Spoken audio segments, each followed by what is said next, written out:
Hello, नमस्कार दोस्तों। दोस्तों, ये कहानी एक विधवा की है। कहते हैं कि जब अकेली हो जाती है, तब एक समय ऐसा आता है कि वो किसी न किसी का अपना शागिर्द बनाने की कोशिश करती है और दूसरे की बाहों में झूल जाती है। उसी प्रकार से ये एक कहानी है जो कि मनोज जी होते हैं।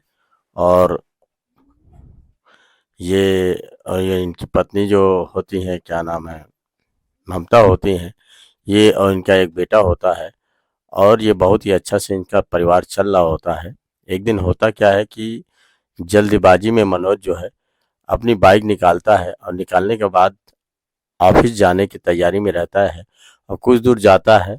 और जैसे ही जाता है तो वहाँ पे एक ट्रक से एक्सीडेंट हो जाता है। और जैसे ही ट्रक से एक्सीडेंट हो जाता है तो उसको तुरंत गांव के लोग जो है, आसपास के लोग उसको उठा के तुरंत जो है बगल के हॉस्पिटल में ले जाते हैं और वहीं पे उसका इलाज चलता है। और इलाज के दौरान जो है उसकी मृत्यु हो जाती है। और जब उसकी मृत्यु हो जाती है तब वो लोग बताते हैं ममता को कि आपके पति को जो है इलाज के दौरान मृत्यु हो गई है। फिर ये रोती चिल्लाती बिलखती है कि अब मेरा क्या होगा, अब तो मेरी दुनिया ही उजड़ गई और मेरे बच्चे को क्या होगा, ये बाप का जो है साया ये उठ गया इसके सर से। अब मेरी ज़िंदगी कैसे चलेगी। और वो परेशान होकर रोने लगती है। फिर वो लाती है और उसको पोस्टमार्टम होता है। पोस्टमार्टम के बाद जो है, जो इनके पति की जो लाश होती है वो इनको सौंप दी जाती है। और फिर वो उसको घर पे ला के जो है उसका अंतिम संस्कार कर देते हैं। और उसके बाद जो है गुमसुम सी रहने लगती है, जैसे लगता है कि इनकी दुनिया ही उजड़ गई है। रंग बिरंगे दुनिया में बिल्कुल ये एकदम खाली खाली रहने लगती है और सोचने लगती है हमेशा उसकी अपने पति की यादों में ही खोई रहती है। इसको समझ में नहीं आता है कि अब मेरी दिनचर्या कैसे चलेगी, कैसे कैसे बच्चे का लालन पालन होगा, कैसे क्या करे, उसके समझ में आता नहीं है। इसी तरीके से 5-6 महीने का समय निकल जाता है और वो इसी तरीके से खोई खोई रहती है। एक दिन होता क्या है कि वो अपने छत के ऊपर जाती है कुछ कपड़े फैलाने। और तब वो देखती क्या है कि एक फौजी, रिटायर्ड फौजी होता है और लगभग सुबह का 6 बजे का टाइम होता है। वो अपने बालकनी में जो है एक्सरसाइज कर रहा होता है। और एक्सरसाइज करते हुए जब ममता की नज़र फौजी पे पड़ती है तो देख के मुस्कुरा देती है। और फौजी भी उसको देखता है तो वो भी मुस्कुरा देता है। फिर वो हंस के जो है नीचे उतर आती है। और जब नीचे उतर आती है तो फिर वो उसको अच्छा लगता है कि आखिर जो है कोई बात तो ज़रूर है, तभी फौजी हमको देख रहा था। फिर इसी तरीके से वो आए दिन जो है सुबह सुबह जब वो कसरत करता था तभी ये 5-6 बजे के लगभग कपड़ा वपड़ा धो के जो है ऊपर फैलाने पहुंच जाया करती थी। और दोनों में नैन मटक्का हुआ करता था। एक दिन वो फौजी को देख के एक इशारा करती है। और जब इशारा करती है तो फौजी क्या करता है कि दूसरे दिन ही उसके घर रात को 10 बजे पहुंच जाता है। और जब 10 बजे रात को पहुंच जाता है तो वो दोस्तों, वो एक ऐसा काम कर देती है फौजी के साथ जिसको सुनकर जो है आप भी बिल्कुल हैरान हो जाएंगे और सुनकर दंग हो जाएंगे कि आखिर जो है ऐसा क्या कर देती है फौजी के साथ जो है, जो कि फौजी की दुनिया ही बदल देती है और उसकी भी दुनिया भी बदल जाती है। तो आइए दोस्तों, ये कहानी आप लोग को विस्तार पूर्वक सुनाते हैं और हमारे यूट्यूब चैनल में आप लोग बने रहिएगा। और नए हो तो लाइक सब्सक्राइब जरूर कर दीजिएगा। और और इस कहानी को लास्ट तक सुनिएगा, तभी आप लोग को मज़ा आएगा। और इससे बहुत बड़ी सीख भी मिलने वाली है कि आखिर जो है किसी की ज़िंदगी बन भी सकती है और बिगड़ भी जाती है, अगर अच्छा आदमी मिल जाए तो सुधर भी जाती है। तो ये कहानी दोस्तों आपको लोगों को विस्तार पूर्वक सुनाते हैं। ये कहानी उत्तर प्रदेश की है।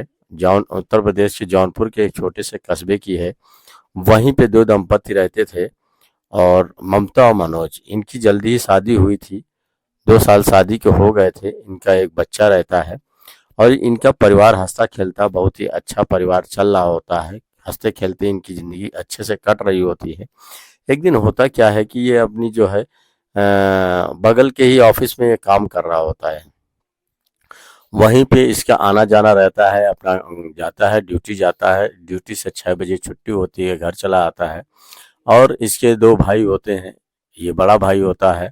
इसके माता पिता से ज़्यादा इनकी पटती नहीं है, तो ये इनके माता पिता इनको क्या करते हैं कि अपने गांव वाली ज़मीन में इनको वहीं पे रहने को दे देते हैं और कहते हैं कि तुम अपना अलग रहो और वहीं पे अपना जो है काम धाम करो और वहीं से अपनी ड्यूटी व्यूटी जाओ और तुम अपना घर संभालो।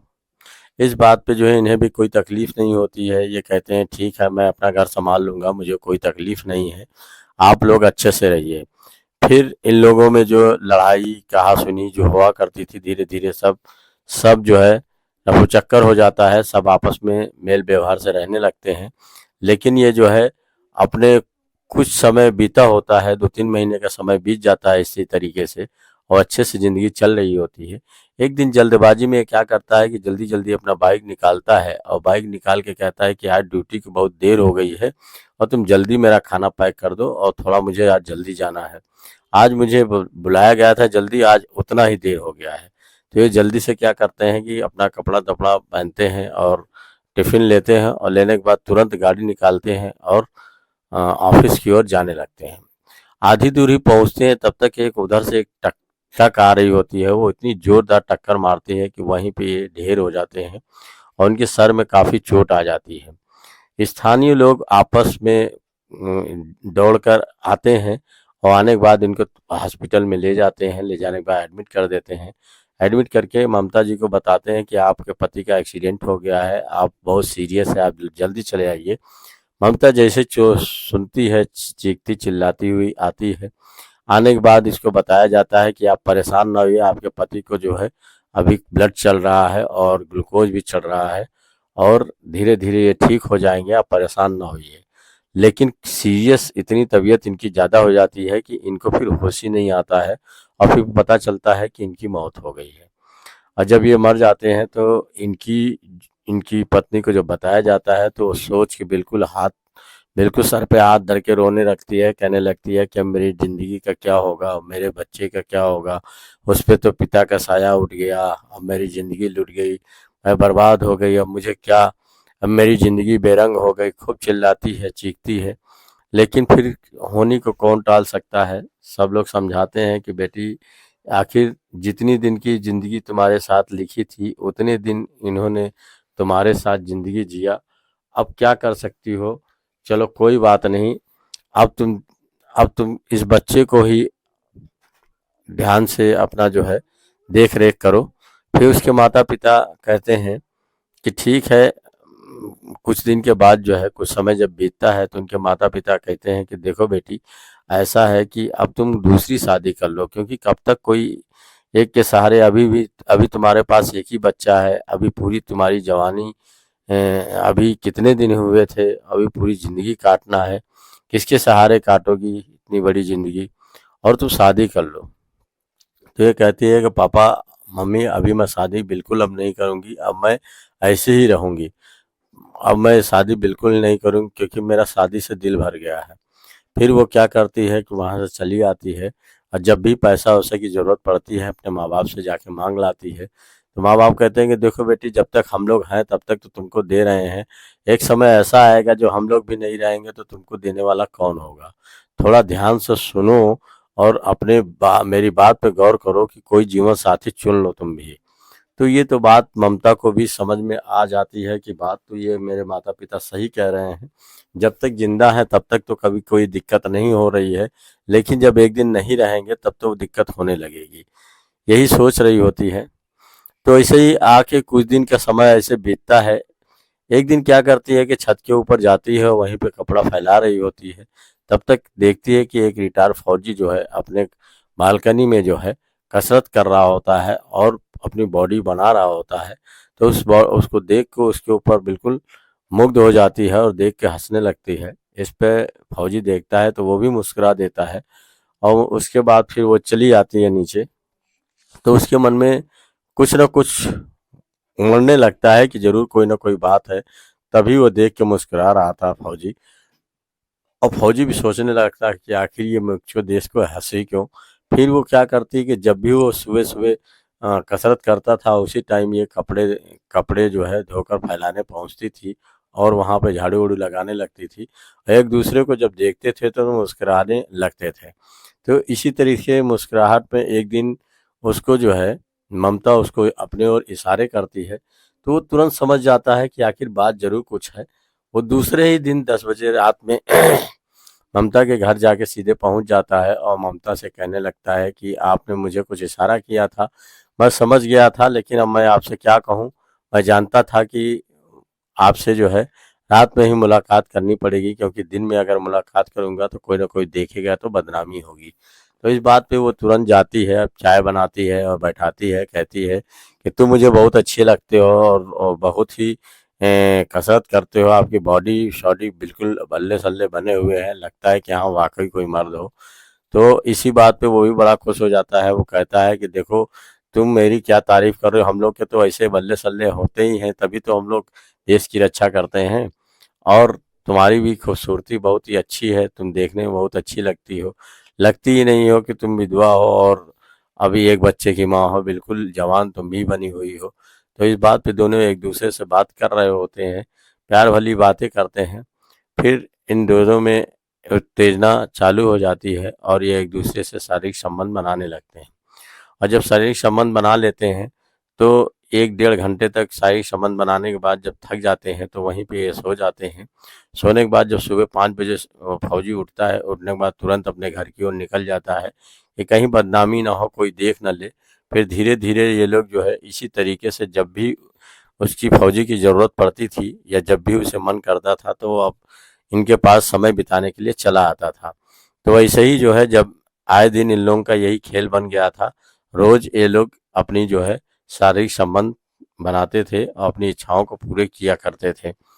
तो एक दिन होता क्या है कि ममता की जो है उल्टियाँ काफ़ी आने लगती हैं, तो जिसको समझ में नहीं आता है कि मुझे पेट में दर्द भी है और उल्टियाँ भी आ रही हैं, ये नज़दीकी डॉक्टर के पास जाती है और कहती है कि जरा मेरा चेकअप करिए, मुझे क्या हो गया है, आज मुझे उल्टियाँ भी बहुत आ रही हैं, पता नहीं खाना हजम नहीं हुआ है कि क्या हुआ है, पेट में कुछ दर्द भी है।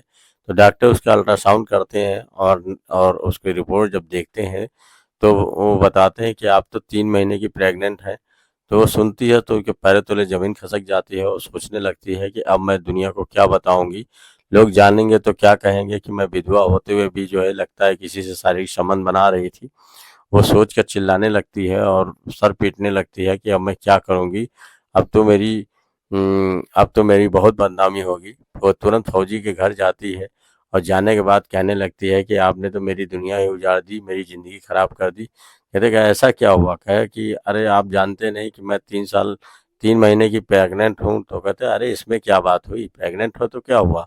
वो हंसने लगता है, तो कहे तुमको हंसी आ रही है, मुझे तो सोच सोच के पसीना आ रहा है कि लोग सोचें, अगर अब बात करेंगे तो क्या कहेंगे, कितनी बदनामी होगी, मैं विधवा हूँ और तुम रिटायर्ड फौजी हो, इस तरीके से लोग क्या कहेंगे। कहते हैं कि अरे कहेंगे क्या कहेंगे, यही तो कहेंगे हम लोग प्यार करते हैं, मैं तुमसे शादी करना चाहता, तुम मुझसे शादी करोगी? तो इस पे बहुत खुश हो जाती है, क्या सही बात, आप मुझसे शादी करना चाहते हैं? तो इस बात पे वो राजी हो जाते हैं और जाके मंदिर में दोनों शादी कर लेते हैं। और शादी करने के बाद जो है दोनों परिवार बड़े खुशी से रहने लगते हैं। कुछ दिन के बाद उनका एक बालक होता है, जो लड़का होता है, और दोनों जो है खुशी खुशी रहने लगते हैं। तो ये दोस्तों आपको कहानी सुनाकर जो है आपके दिल के ठेस पहुंचाना नहीं था, बाकी आपको जागृत करना था कि कहानी में कभी कभी ऐसा होता है कि कभी किसी की दुनिया उजड़ जाती है, कभी किसी की दुनिया बन जाती है।